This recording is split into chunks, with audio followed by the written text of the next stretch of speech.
السلام عليكم ورحمة الله وبركاته. ازيكم يا امارات؟ عاملين ايه؟ وحشتوني كتير. في بداية الفيديو احب ارحب بكل الامارات الجداد اللي نوروني وشرفوني وكبروا عيلتي.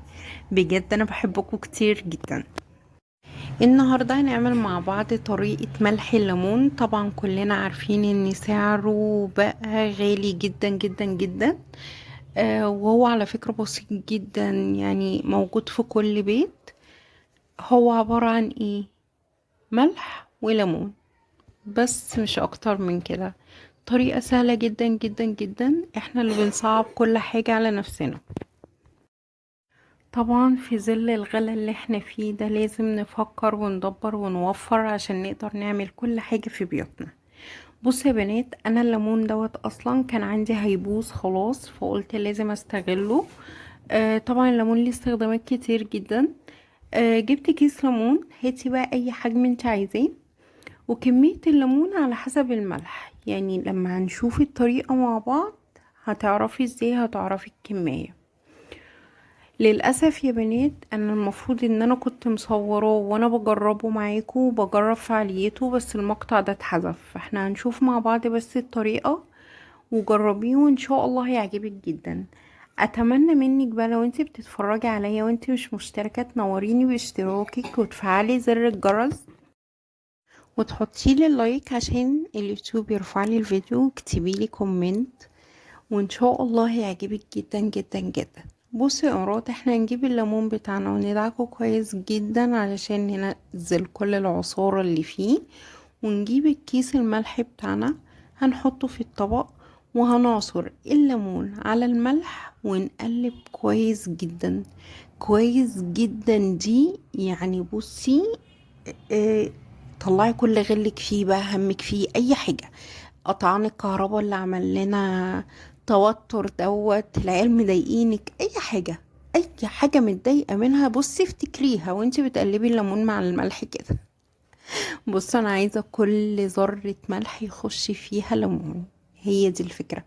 عشان كده بقولك وانتي بتشتغلي هتعرفي الكمية. دلوقتي انت عصرتي الليمون على الملح، بعينيكي انت شايفة هل الملح كله اتملى الليمون؟ خلاص انا كده تمام. ما اتملاش يبقى هزود ليمون تاني عليه. قشطة يا امارات، قشطة لحد كده. تاني خطوة بقى، خلاص دلوقتي حطينا الليمون على الملح وقلبناه كويس جدا. بنيجي نحطه في مكان فيه هواء، ما يبقاش فيه شمس، لان الشمس بتفسد الفعالية بتاعته. يعني لو اتعرض لشمس هتيجي تعمليه تدوبيه في مية او تحطي عليه خل، مش هيفور معاكي، فكده هو ما اشتغلش.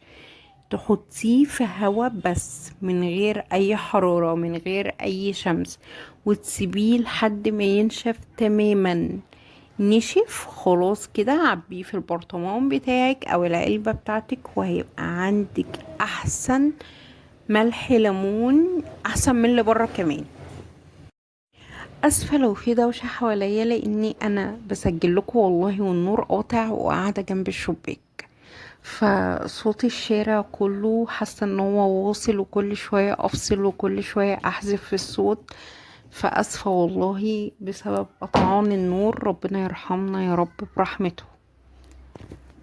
بصي بقى يا قمر، قشر الليمون ده كنز، اوعي ترميه في الباسكت.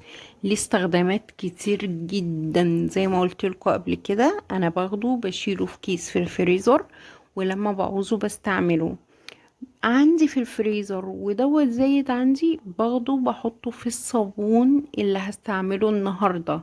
ما ينفعش احطه في الجيركن الكبير واركنه، لا غلط، هيبوظ الصابون. استعمله دلوقتي.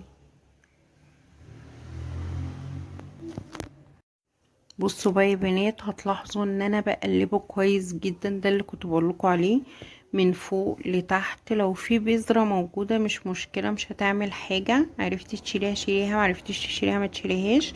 لو في جزيئات من الليمون نزلت فيه برضو مش مشكلة، ما تقلقيش، مش هتعمل له حاجة. زي ما بقولك لازم يخش فيه كويس جدا، تلاقي الليمون يعني ملى الملح كله. وزي ما قلتلكوا لازم هوا بس، ما ينفعش شمس. وبكده يكون الفيديو بتاعي خلاص بينتهي. اتمنى تكون الفكرة عجبتكم وجربيها ان شاء الله مش هتندمي، ولو عجبتك ما تنسينيش بدعوة حلوة منك. هتوحشوني يا امارات. لحد الفيديو الجاي اسيبكم في امان الله، مع الف سلامة.